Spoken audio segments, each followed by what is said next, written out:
So that and taking those opportunities paired with the leads, you're really going to get a lot more educated because guess what? I had How many appointments out of that? 15.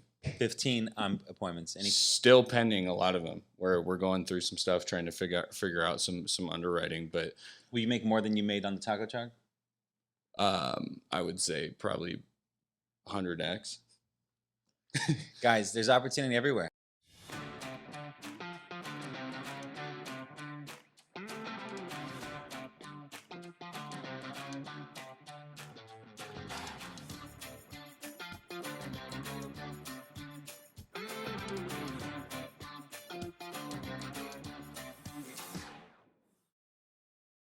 Grady Polson here, Family First Life America Beyond. Excited to have Christo Bolger on with us, an elite producer.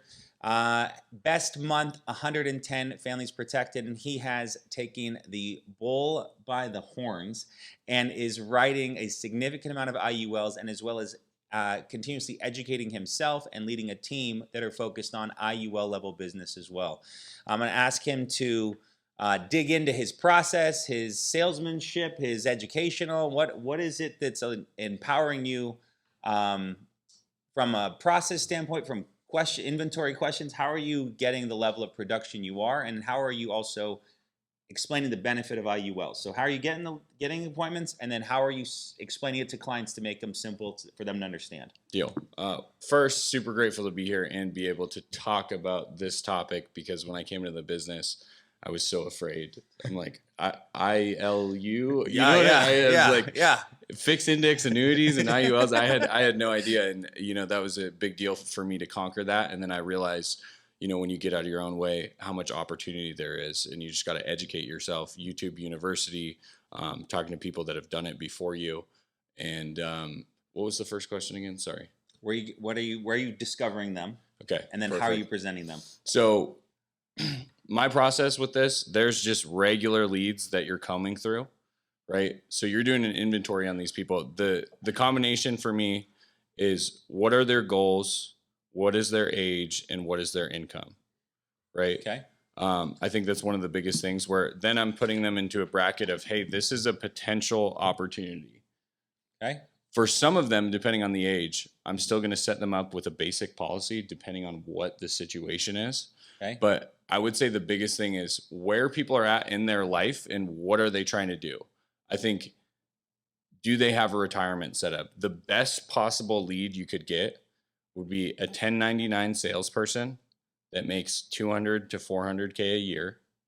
That's 30, 35 years old, because they're not going to have a retirement set up. Are you always going to get those? No. But you have to find those opportunities. And because I know what my target client looks like, guess what? It's like slug bug. They're coming across a lot more. You have a son? Oh, Dolores, nice to meet you. What does your son do? Yeah. Oh, he does this. He's an engineer. Oh, perfect. Where does he work? Oh, he's independent. Yeah. Perfect. Yeah. I actually need his number in order to make sure this policy. The policy was got you. Perfect. Hey, John. Nice met with your mom, Dolores. So keep going. Yeah, and that's the thing. Like when you do the research on these products, whether it's an article, a YouTube video, like Scotty Rapp's in here with me. This guy's on YouTube every Friday and Saturday night. He doesn't go out. Like, him and I are texting about index universal life policies and fixed index annuities, where you got to educate yourself, because if you're educated on it, you're going to feel really comfortable talking to people about it. And you're going to see those opportunities. Because when I started, guess what? I probably missed out on protecting an additional 300 families my first year, right? People... Even fixed index annuities, people are like, yeah, I'm good. I have $1 million in the bank. And I'm like, okay, there's nothing I can do for you. But I don't know that you don't want 30,000 of Eagle? Why not? Exactly. I just didn't have the education. And, now I've gone back through and I've rediscovered those opportunities. But I think it's a combination of really running your leads in it, and understanding what they're looking for and finding the gaps in whatever they're telling you, and then hold them accountable to it. So you got to work the leads. You got to have a conversation with them. You got to dive into, like, people are afraid to ask about someone's mortgage and their retirement. Guess what? You wonder why you're not making the money you want to make. When I really started doing an inventory and asking the uncomfortable questions, guess what? The worst thing they can say is, why do you need to know that? oh yeah, Mary, this is actually about life insurance, so I do need to know where you're at dynamically so I can actually serve you best. Does that kind of make sense? Yeah. Right? Like you'd be doing a disservice to the client if you didn't ask that, because guess what? What if they die and they only have 30,000 and they have a $400,000 mortgage? Yeah. Or they have no form of retirement set up. So I think when you experience more of those situations, you're going to dig deeper and deeper and deeper, and then you're going to find someone that's willing to fund 30 families annually into a policy. Part two of the question. So that's where you're finding them. You're just working your leads. No specific. So here's one thing. Working your leads for goals. What are their goals? Retirement, age. You know, there's a target age. If at some point that you age out of this policy, it's not going to grow enough, and a different type of a policy might be more efficient. Yeah. And income. What are they trying? What is their current income? Can they afford to fund it? Right. Yeah. So those are your like three, check boxes that you're looking for when then going to pitch. Yeah, I would say for someone, if they're making over 100K a year, right? You got to present it. Yeah, I think if you're in that bracket, especially once you get over to 200, and once again, you got to be asking the questions about income and stuff like that to really understand it, because some people will get a little cocky and arrogant about that, and I'm like, perfect. In 5 minutes, Why do you need to know that? Yeah, exactly. But when you have that information, you can really hold them accountable to what they're telling you. And then I think another couple tips are, it's like, depending on the industry, I would research the industries that people work in. Just off the top of my head, solar, obviously life insurance would be great, but solar, real estate, trucking, all sorts of stuff like that, where you can really target that market if you want to run additional Facebook leads or stuff like that, or promote it on Instagram. Like I've gotten a decent amount of IULs from Instagram. And the other thing, you want me to go into the taco truck story? I want you to go in every story. Okay.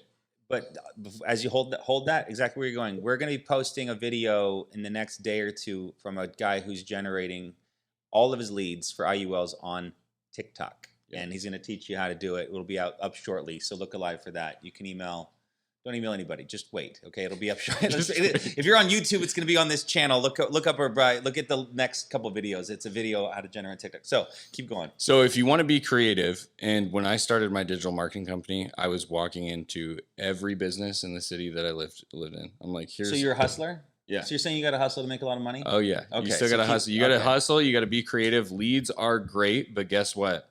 When you can generate an opportunity for free, other than a little sweat equity, and have the leads, and still have the bread and butter of final expense, mortgage protection, all that stuff, you got to pair all of those together, in my opinion, if you really want to build something special and give the people that you've brought on the right resources. Because if you haven't done it, you can't really speak on it. So something that I did that was way out of my comfort zone is I found a couple different industries and did some research and found some people in Arizona.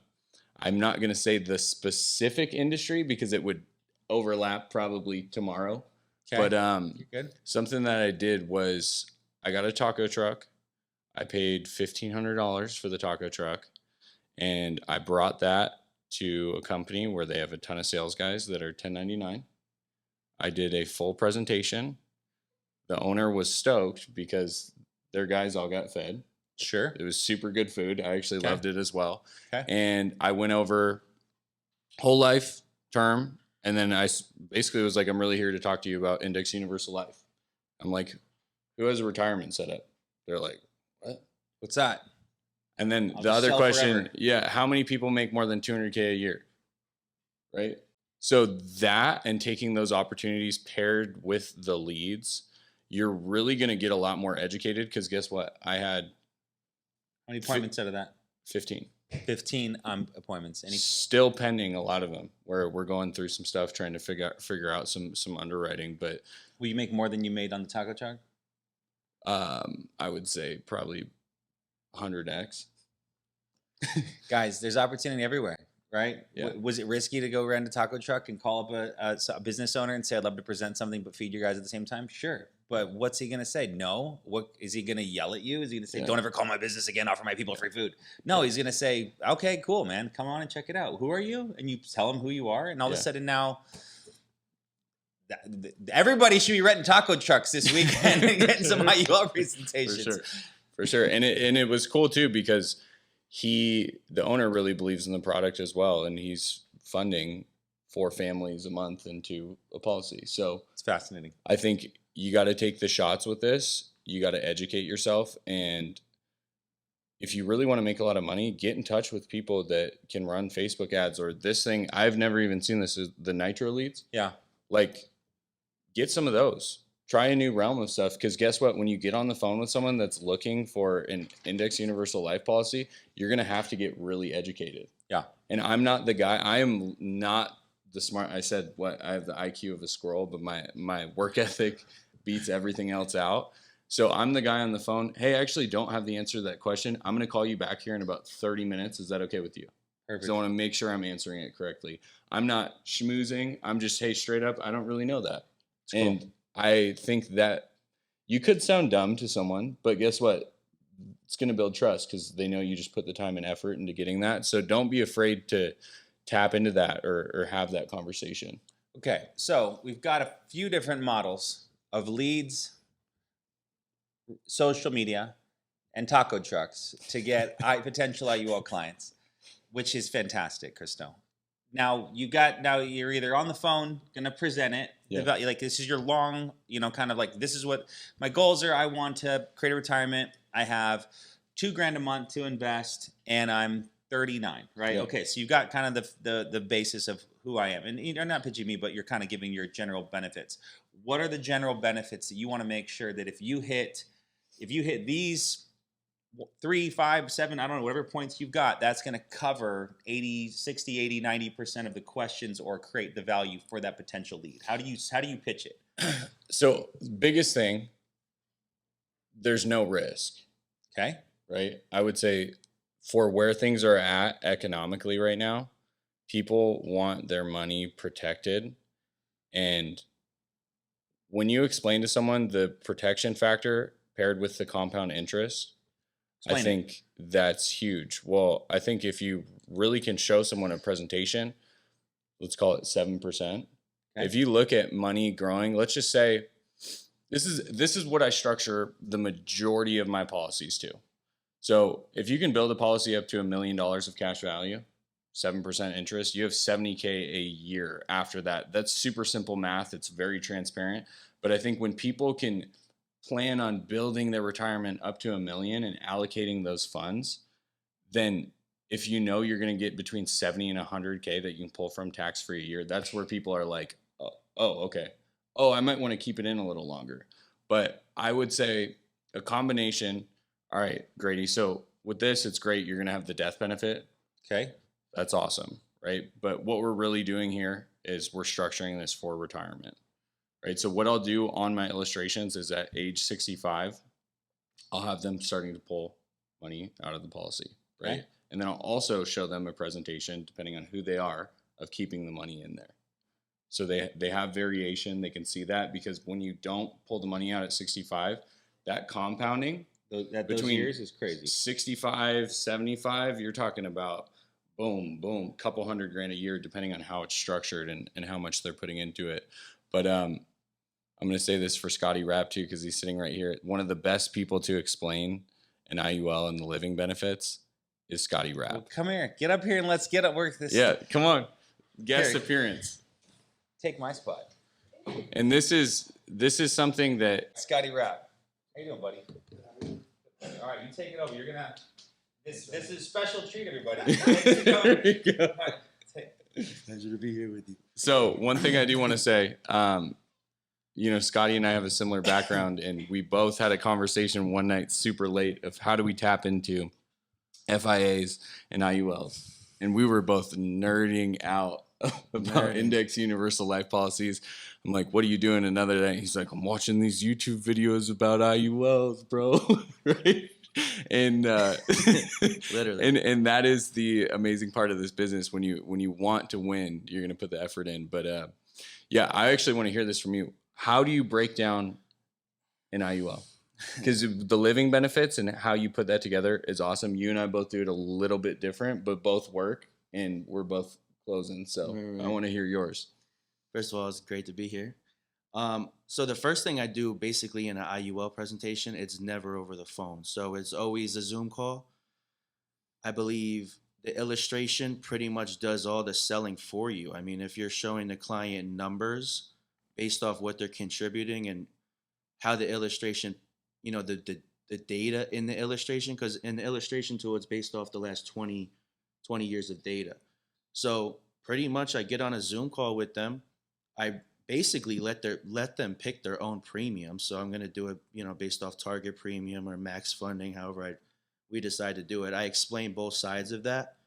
And then I really focus on three different sides of the plan. So first and foremost, the death benefit, John. This is going to go to your family if you pass away. That's the first thing we have to take care of with the plan. And depending on what assets they have, mortgage, business, I'll wrap that death benefit into, okay, this is the insurance piece.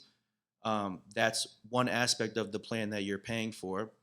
And then basically, I'll go through the illustration tool at each age increment, like 5 or 10 years.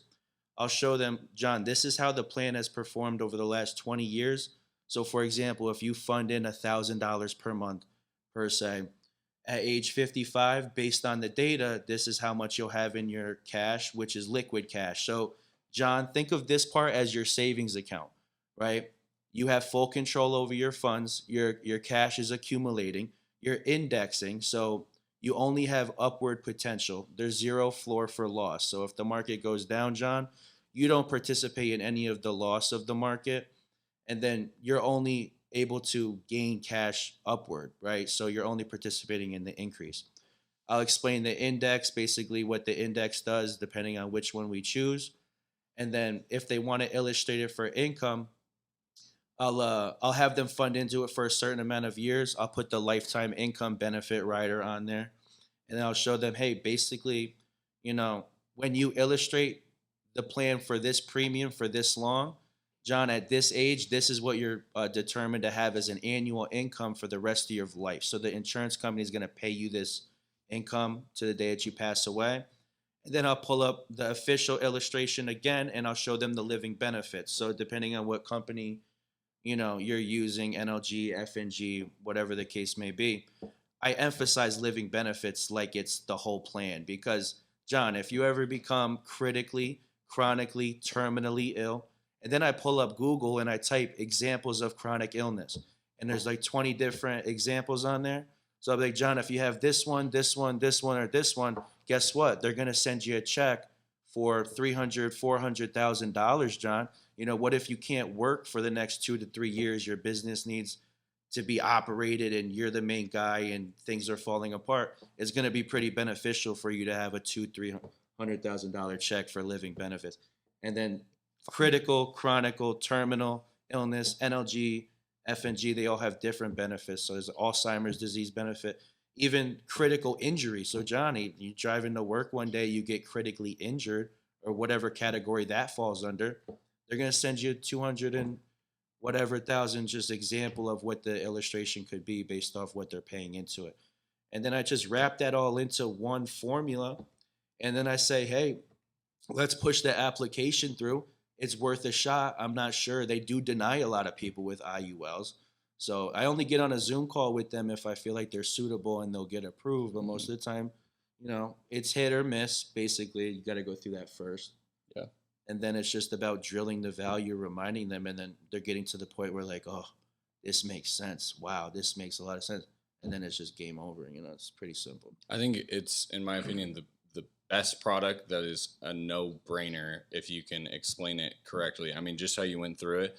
You got to take notes on where they're at in their life and what benefits they need, because some people, in my opinion, I'll listen to them pitch it to someone, but it's like, you need to lean on this side because everyone has something. We can structure this for the face amount, so they have a ton of insurance. We can structure this for maximum cash value. We can structure this to have money coming in after 6. Like, there's all different ways that you can sell it, but I think the biggest thing is getting out there and experiencing that, and you're just going to get better and better and better. Because we had F&G. Can I talk about comp in regards to different carriers? So we had F&G on our team meeting this morning. I built a really good relationship with them because NLG didn't approve me for whatever reason. And They, yeah, love F&G. Love them. So they came on our team meeting. This is the second time in a month that they've done it. And I've never had a carrier actually get on our team meeting, which is amazing. So I love that because I'm getting my agents educated on stuff that I didn't even know how to do 2-3 months ago, right? And side note, F&G pays 20% higher commission than NLG. So just word to the wise. We need to have a call with NLG. But getting to go through that today, because there was a couple questions that him and I had, it is so powerful of what you can create with people. If you want to be able to sell an IUL, what you need to do is get on some illustration software and play around with it and make up some situations in your head where if this happens, this is what I'm going to do, because you can really structure it any way that you want. You can essentially get a whole life policy set up for the price of term, or you could get something that is a compound interest monster that you can legitimately build a legacy with and leave a lot of money behind. So I think IULs are very powerful. And, just like this guy, he's very well versed, and we've had to role play and talk about it, but we've gotten better, Yeah, you just have to basically dive into it and just learn as much as you can. And it's a learning process, but you got to just throw yourself in there with the fire, and then once you're there, you're there. So you said you guys are very well versed now, right? So carrier education you've taken, Yep. and you said YouTube. Is there any books or YouTube videos or channels or anything that couple top 1, 2, 3 things that you have bookmarked that you circle through to kind of continue your education? What was the YouTube channel that you and I were going back and forth on? Can we, on the comments of this video, him and I will post a couple links, and then I'll post a link to a book on Amazon as well. Cool. We'll have resources below. So Yeah. Cool. Well, guys, thank you. Any final thoughts on IULs? Any final closing? What do you close? I mean, I love the takeaway, right? Because all insurance is health based unless it's accidental, right? Mm-hmm. So, John, we don't even know if we can get you approved. We need to put a question for coverage and see if they'll even approve you. If it was up to me, I would approve everybody, but it's not up to me. Yeah. So, God forbid, we don't at least find out if we can. Yeah. Sure. Is there any other things you do to tie it down? Any other documents you leave them with? Any YouTube videos you send to them? Hey, watch this while we're waiting for the application to go through. So I've sent a couple YouTube videos out to people because even if I get them close, we go through an application, there's so much to it that they have more questions, which I love, right? They're interested if they're Googling it and checking it out. But the great thing is things like TikTok and all this stuff, you got Waka Flocka Flame on TikTok talking about infinite banking, and grandmas know about it, right? So you have a lot more information that's been pushed out there, but you need to send them reputable sources of people that I've actually gotten training from that break down, and it's very realistic. So I think that, in order to do that correctly, you got to find a couple people that are selling a lot of business in the industry, take that, watch that yourself, and then find the next version of that is more client-based and fire that off to people. So I have a couple, I'll post it in the comments here, but it kind of helps solidify what we have, and they're like, let's do it. Okay, so hypothetically, and we'll end with this. You got a client that puts a $2,000 a month into an IUL. Mm-hmm. Just ballpark, basic, simple. $2,000 a month. Approximately, what would a new agent make on that sale? So it's going to depend. Just average. We don't have to go too many scenarios, but just, Nice residual. I'll just say this. So it depends on the target premium and how you structure that, right? Okay. So you need to do some research on that. If you have any questions, you can reach out to me on Instagram. If the target premium is $2,000 a month, it's going to be 24 families that gets deposited in your bank account. So that's like a whole neighborhood. Yeah, for sure. So if you get really good at this and you get out of your comfort zone, the month that I had last month, I'm still waiting for some of it to issue, but absolutely life-changing. Yeah. Absolutely. Same with this guy. We had pretty much similar months, so it's absolutely amazing to watch that. Hey, appreciate you guys. Everybody drop 1, 2, 3, 4, 5, your favorite emoji. Thank you, Scotty. Thank you, Christo. But guys, a tremendous call, incredible value. Thank you for tuning in today. And thank you both. I appreciate the heck out of you guys. It was a great call, guys. So we'll see you next week. Bye for now. Thanks for having us.